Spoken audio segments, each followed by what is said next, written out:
Hi everybody and welcome to Heel Heat. This is our WWE show for the week, and man, it's just not comfortable sitting in the middle anymore. I'm gonna sit over here. Hey, where you been? My name is George Coles. This is my tag team partner, Tony Gurria. Thanks. Rick Martel, Gary Rhodes, everybody. And finally, the gay one has come back. The great one, yes. Go right into the show. And this is our Raw show for the week. And I'll let since you've took a couple shows off, Gary, I'll let you go ahead and start it. All right. Well, we opened up the show with the ambulance coming into the arena. I thought it was Scott Steiner.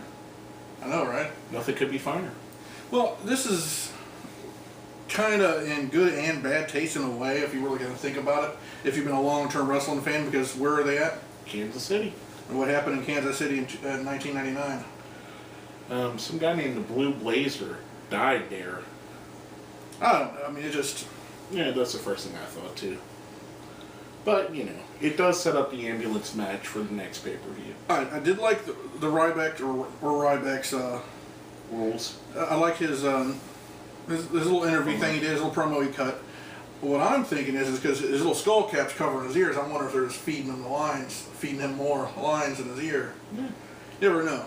It seems to me at times he rushes through the promo too. I think he had good timing this time, though. I think. How was his timing to you in this promo? He didn't let the A's breathe. You gotta let the A's breathe. I thought it was a decent promo. Good hype for the upcoming match. Yeah, challenges Cena to an ambulance match at the next pay-per-view, which I'm sure we'll see. Yeah. Now next we have Fandango and Wade Barrett. Fandango. Like you said, you gotta let the A's breathe. Versus Chris Jericho and The Miz. I thought this was a decent match for the most part of it at the beginning. Fandango, I don't know what the deal was. You know, he started cutting his own. Yeah. I actually started worried about where Raw was going at this point. I know. It could have went down to crapper. Yeah, it was up until that point. It was decent. Is Fandango turning face against Barrett? I mean, I didn't get where they were going. I didn't either, which led to a 2-on-1 from Jericho and The Miz, just cutting their finishers off on them and finishing off the Intercontinental Champion. And then with a Y2J with a missing eyebrow dancing with Summer Rae. Exactly. Well, giving her the pie face. Sorry, bitch. So. Speaking of sorry, bitch. Excuse me? We have Vicky Guerrero. Excuse me? Vicky Guerrero came out and announced that later on, if you go on the WWE app, they didn't mention that much, did they? I didn't even know they had an app. That's the first time I ever heard of it. You must not be watching every 5 seconds of the show. Vicky mentioned that you could vote for Jack Swagger's opponent. It was either going to be Great Khali, R-Truth, or Randy Orton. And we'll talk about that when it gets up to that point. So our next match is going to be Sheamus versus Titus ONeil. You were pretty impressed with Titus' showing during this match. I didn't think he looked out of place. I mean, he looked like he fit in a match with Sheamus. Well, it stems from because Titus and what's his name? Mark Henry, but the other guy, Darren Young. I always forget Darren Young. Anyways, I guess they're all boys and stuff like that. Else. Exactly. They're all boys, and Mark Henry pretty much just walked out of the WWE. We'll see how long that lasts. And Titus took offense to Sheamus. There you go. I thought it was an excellent match, motherfucker. Oh shit! You're gonna bleep out. Of course, in reference to Titus dropping the F-bomb. There you go. So I thought it was decent. Like I said, he didn't look. Some guys you put in with main event guys like Sheamus, and they don't look like they fit. He absolutely looked like he did. Yeah, there's not much Titus is missing. I think he needs guidance in the ring. I think they should drop the Darren Young in him. Put him with Darren Young? Well, whatever you want to call him. Is he like the Brian Kendrick? No, if it was 10 years ago or 15 years ago, I think the perfect person would be Teddy Long. Would be perfect for him. I think it's fine. I think if they let them actually be on TV, they're entertaining when they get out there. I don't think they're. Well, the crowd likes them. Well, here's the thing. Do you pull them out of the tag division and weaken the tag division and put them in an already stacked singles division, or do you let them? Guys like Bret Hart and Shawn Michaels went years in the tag division before they broke out into singles. So, maybe a year or two down the road, yes, let him go on a singles run, but I'm okay with him being a primetime player for a little while. I like the match. I thought he fit in pretty well, too. I agree with you on that. But I say, like you said, another year or so, then break them up. Like you said, the tag team division is very weak right now. And I think they break teams up too quickly. Oh, they do. Like the Hart Dynasty, they broke up too quickly. Deuce and Domino, they broke up too quickly. I mean, there's been a number of them lately. Oh, yeah. Now, coming off this, I know this is the highlight of your night. No, this could be the highlight of yours, too. I mean, your boy was out there, too. For the first time, Paul Heyman made a mistake picking a Paul Heyman guy. No, he did not. And he brings out Michael McGillicuddy. No, it's Curtis Axel. Who's that? Mr. Perfect Son. Joe Hennig. And I like it. I like the fact that they did a play on, using his dad's name first. I like that Heyman actually took the time to explain that, too. Well, a lot of fans they haven't watched wrestling that long, so a lot of people don't really know who Mr. Perfect is, except for guys that have, maybe watched some tapes and stuff like that. They didn't grow up watching them. And a lot of people really don't remember his grandfather, Larry the Axe. Larry the Axe was a mean son of a bitch. Some bitch. And I like this addition for Heyman. A lot of people were thinking, like you were thinking, it was going to be RVD. That was a rumor going around. That was pretty much. I think they let it leak, so it blew. Everybody got surprised. Some people complained it wasn't somebody like Barrett or Cesaro, but I like the addition. I mean, Curtis Axel, he's a little bit older. He's 32 or 33, so it's either now or never for him. Well, this is definitely going to be his last big push. Well, this is his only big push. Exactly. I think he's going to make the most of it. I mean, if he has half the skill his father had, which I think he is almost, he has a lot of skill, I think the kid's going to go far. And especially with a guy like Paul Heyman. Paul Heyman makes stars. And then within 2 minutes of his entrance, Triple H comes out. And there was a couple things that he said that, could have been perceived as he's burying him, told him that to watch out while the grown-ups are speaking, push him down and all. A lot of people think that Triple H buried him in that. I'm among the opinion of Triple H even interacting with him means something. Well, I know in the back that I've heard that Triple H is very high on Curtis Axel. He's high on something. But of all the younger NXT guys, that's one of his favorites. Plus, Curtis Axel's dad, Kurt Hennig, really helped him in his formidable years as when he first came out as Hunter Hearst Helmsley. He was one of his managers for a short time until Hennig went to WCW. And the tie-in with him being a Heyman guy is that Kurt Hennig and Brock Lesnar were pretty much best friends. And that's the tie-in. And he also helped Lesnar get prepared for his matches when he's gone for a while, and helped The Rock as well. Hennig and Brock, they worked out at the same gym, and he's the one that really helped him get in contact with the WWE back in the day. And the thing I know you really liked is that his theme music is kind of a remix of Mr. Perfect. I think so, and I think the kid, he came out with some decent charisma. You had a lot of fans that are gonna shit on him at first, and the thing is, it's kind of like the reverse Rocky Maivia. Rocky Maivia was the poster boy, pretty boy, fan favorite. He's coming out as a heel, so that's not going to do nothing but fuel the fire for this kid, I think. I hope so. I've been a fan of his, and I think we put him on our brightest futures list we did a while back, and I hope it goes far for him. Now going right into our next match, we have another up and coming talent. It's kind of the theme of the night. We had some up and coming wrestlers put in the big spots. We had Alberto Del Rio versus Big E Langston. Big E Langston got the surprise win. You know what I was thinking watching this match, and this could just be me, but does Big E Langston and AJ Lee work better together than AJ and Dolph do, in your opinion? Because I thought they worked very well together. I think they work well together too. They're not all kissy face like her and Dolph. I think they had a more natural chemistry. I think so too. Oh, they were in NXT or FCW at the time together, and they've known each other quite a bit. I was surprised with the ending. I liked it. I thought it worked well. The eye rake into the the big ending. Yeah. Another thing I liked about it was that ADR had a hard time putting the armbar on. Yeah. He kept blocking it, and he picked him up and swung him into the corner. I liked that. Now, coming off of that, we're going to go into our question of the week from last week.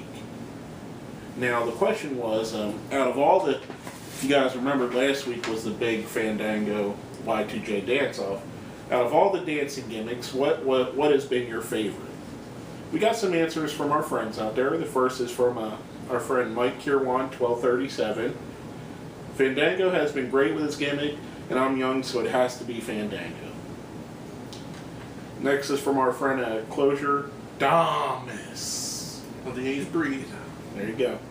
Rikishi and Too Cool, hands down.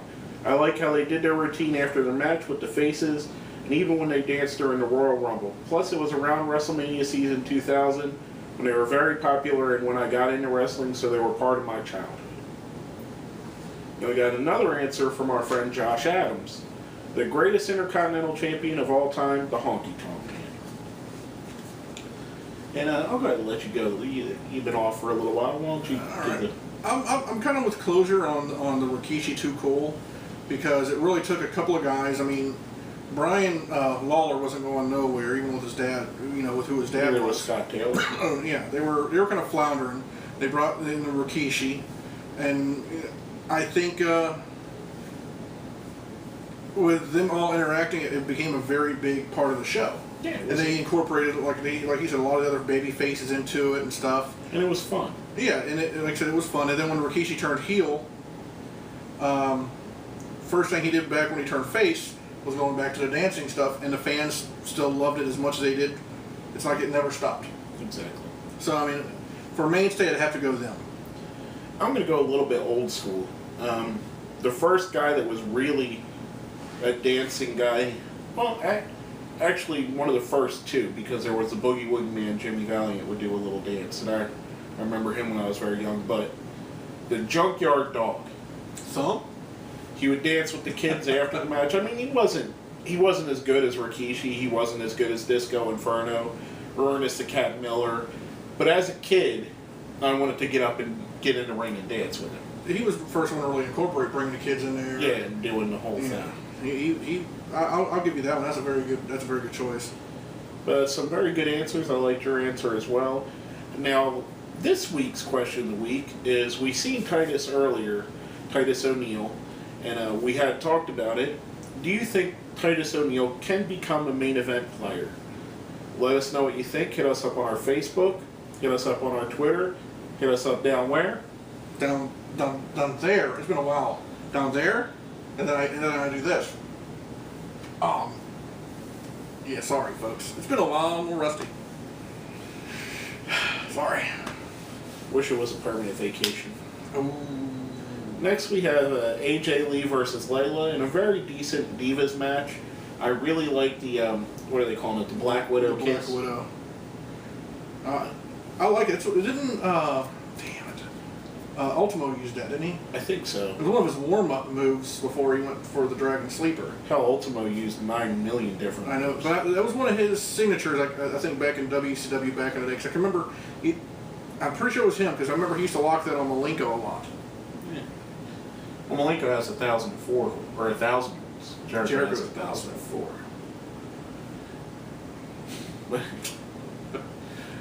I thought it was a solid women's match, to be honest with you. AJ hit it out of nowhere, too. Yep. That's what I liked about it. And it's a good move for her because she's so much smaller that it's something that she could really sell that hurts them. Like, you wouldn't believe a power bomb from her. No. That move there really fits her personality, too. I really agree. It's kind of like with Tara with the Widow's Peak. Yeah, it works. It works for her. Now, next we have Cody Rhodes versus Zack Ryder. Zack went a little bit of a costume change, or whatever you want to call it. Yeah. He's not doing as much woo-wooing and stuff, but he's not spiking his hair. He takes a clean loss to Cody, which brings Ryback's music out. That now they left the ambulance in there all night. Ryback destroys Ryder, loads him in the back of the ambulance. Why is it that Ryder gets beat up for all of John Cena's enemies? Maybe this might turn him heel. Maybe. I was thinking, when they put him in the back of the ambulance and it rolled away, I was thinking, remember when DX put the Spirit Squad in the boxes and it said ship to OVW? Here's an idea for Ryder, I think, and Ryback. Ryback? I think if they would do something where with Ryder turning heel, he could be kind of like Ryback would be Scott Steiner. He could be like Big Papa Pump. He could be his corner guy, help him talk. I think because Ryder is a good talker. I think he'd be a good do-boy for Ryback. Come next week, say, Ryback, you beat my ass so good. You realize you said Scott Steiner and Big Papa Pump. They're the same guy. Oh, I'm sorry, it's been a while. Anyways, he goes to Ryback and goes, man, you beat my ass last week. I'd rather be with you than against you. Than just be his do-boy. So, I think that would work for him. Speaking of some guys working together, we had the Shield versus Team Hell No and Kofi Kingston. Sierra. I thought this was the best match of the night, in my opinion. It was great. A lot of people are saying they're getting burnt out on the Shield versus Hell No, but how can you get burnt out when they're putting on great matches over? That's the thing. It's not like they're they're different matches. That's what makes it so interesting. It's not the same match over and over again, like with Sheamus and Mark Henry back in the day, or Sheamus and ADR when ADR was heel and Sheamus was babyface. Every one of their matches seemed like the same thing. With this, they all have different dynamics. You almost think the Shield was going to lose, and then boom. You know what I absolutely love about the Hell No versus Shield dynamic? Daniel Bryan seems to turn it up a notch and go just a little bit faster than he does against anybody else. And I don't know if it's his familiarity with working with Rollins and Ambrose that he knows how to hit it and they know his spots that well. But he seems to fly around the ring. Even JBL said it. And he just is nailing people, and Rollins is nailing people. To me, all 6 of these guys, in my opinion, could be future heavyweight champions. Oh, they could. And 2 of them have been. I honestly think that Dean Ambrose is the future face of wrestling. I see a lot in him. Do you like how they're starting to individualize him? Like Dean Ambrose got a white T-shirt now. Mm-hmm. And Reigns is not wearing a T-shirt under it, or Rollins wears the black Under Armour shirt. Yeah. Well, Reigns didn't want to show off his size and stuff like that, because really the suit doesn't show off the size. The guy's a big freaking guy. He's the intimidating factor of it. Yeah. The other 2 are they're not small guys, but they're not. He kind of reminds me of now that he's remember back when Batista and Flair were the tag team champions, and Orton was the Intercontinental champion, and Trips was the world champ. He kind of reminds you of a Batista in that way. He's not quite as big as Batista, but he has that factor about him that's saying one day I'm going to be a world. Yeah, but he's got one day I'm going to be a world champion. Well, I think all 3 of them will be at some point. And then coming off of that, we get to see who wins the fan poll. We have Jack Swagger, versus Great Khali, R-Truth, and Randy Orton. Now, how bad does it be for R-Truth to come in dead last after Khali? I think, and I was watching, paying a lot of attention to Twitter. There was a lot of Twitter douchebaggery trying to get Khali in there. Oh, was there? Yeah. I don't want to say douchebaggery, but I think it's pretty funny, actually, now that you mentioned it with the rib, yeah. Yeah, get Khali into the match, but Orton won by a landslide. It was a good match. I thought it was really good. I think liked Swagger's paying his dues again. He caught a punt? Yeah. Here's the question. Is that the punt that's going to put him 30 days off of TV? Is that his wellness punt? Well, are they even still doing that or what? It's been so long ago. Yeah, they could have held it off till now. I don't know how long can they hold it off. Well, it's their company. They can hold off as long as they want, I guess. Yeah. I think he's punishment. For hurting Ziggler? No, I think he's just, his punishment's been him not winning anything, and then he's getting stale. His character, it was like a flashbulb. It started off white hot, now it's fading down. Yeah, they don't give him no YouTube segments no more, nothing. It's really... I mean, Zeb Colter's still on the money. I just think that Swagger might not be the perfect fit for that. I'm kind of going against it too. And you're a Swagger fan. I like Swagger, but I think they should put someone else with Zeb. I don't know who would be perfect for it. I know if they brought the Briscoe brothers over from Ring of Honor, they'd be perfect for it. But I just can't, off the top of my head, think of someone right now that would be perfect. Kofi Kingston. No, because he's not American. So what? You have to have someone American for this whole... Americans are lazy. You could do the whole thing. I guess. I don't know. He doesn't have to. It's the whole thing. But on to the main event. Triple H versus Kurt Axel. Who? Exactly. Curtis Axel. I still think Kurt. It's Curtis. Whatever. Kurt Axel. McGillicuddy looked pretty good. Oh, a dick. I thought it was a good match. I really did. A lot of people were giving Hunter a lot of shit for not cleanly losing. Exactly. I mean, he should have just went into a count out or something like that. That's what I don't get. And this was something I was saying about the pay-per-view. You had the last man standing match with Cena. Well, if Ryback walks away and Cena's getting loaded into a truck, wouldn't he be the last man standing? I would assume. And if Triple H is on the outside of the ring and he can't continue, isn't the match awarded to Axel, or isn't it a count out for Axel?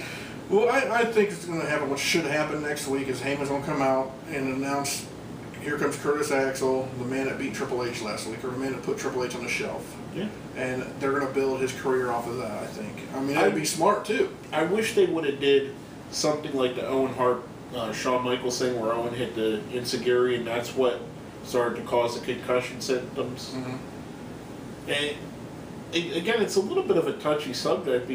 I know this is a way to write Triple H off of TV for a bit, but it's a little bit touchy subject with what's happening with Ziggler.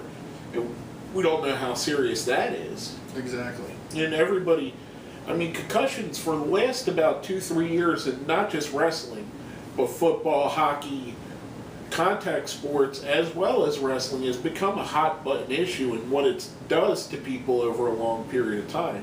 Even Mick Foley says his brain's not what it should be because of that. Oh, yeah. And I mean, you get a guy like Mick Foley, like you talked about. I don't see Mick Foley being a great old man. I don't see it. I think there's going to be health issues in his future. Oh, he already says he wakes up in pain every day. Yeah, I'm talking about, what you said with the whole brain problems. Like, he'll probably have Alzheimer's or something like that. I mean, it's probably going to be a given. I know it's topical, and I know it's a way to write Triple H off. The only thing that bothers me about it is because of the Ziggler act. Yeah. Because they have somebody that's really going through that. But who knows? Hopefully next week Dolph will be back. It might be cleared. You never know. Yep. But I mean, honestly, with this whole ending on this, do you think that they could build Kurt Axel? Oh, I mean, he's a Paul Heyman guy. He could turn chicken shit into chicken salad. He could. Anyway, let's go right into our rating system. I know you've been off for a while, so you might not remember. Basically, we go 1 to 5, 5 being the best, 1 being the worst. 1's a John Cena, 2's a Big Show, 3's a Sheamus, 4's a Daniel Bryan, 5's a CM Punk. Go ahead and give me your number. I'm going to go with a Daniel Bryan. I thought the show was good. I would go higher if it wasn't for the Fandango Barrett match, but I did like the interactions Jericho and Miz had together. It seems like the Miz works better when he has somebody that works great with him, and I like that. If you're going to tag team them two up together, I wouldn't mind seeing that. The Curtis Axel, of course, that's where you're getting your 4 stars from, or your 4 from me. I'm going to give it a 4-2, give it a Daniel Bryan. Some of the highlights were Curtis Axel for me. The AJ Layla match I really liked. The Shield Hell No Kofi match. Swagger and Orton I liked more than I thought I was going to. The only things I really didn't like were, like you said, the weird thing with Fandango, and I didn't quite like the end of the Triple H vs. Axel match, but I thought it was a decent match. But basically, that's all I have to say. That's it for me. My name is George Coles. I'm Gary Rhodes. And this has been Heel Heat.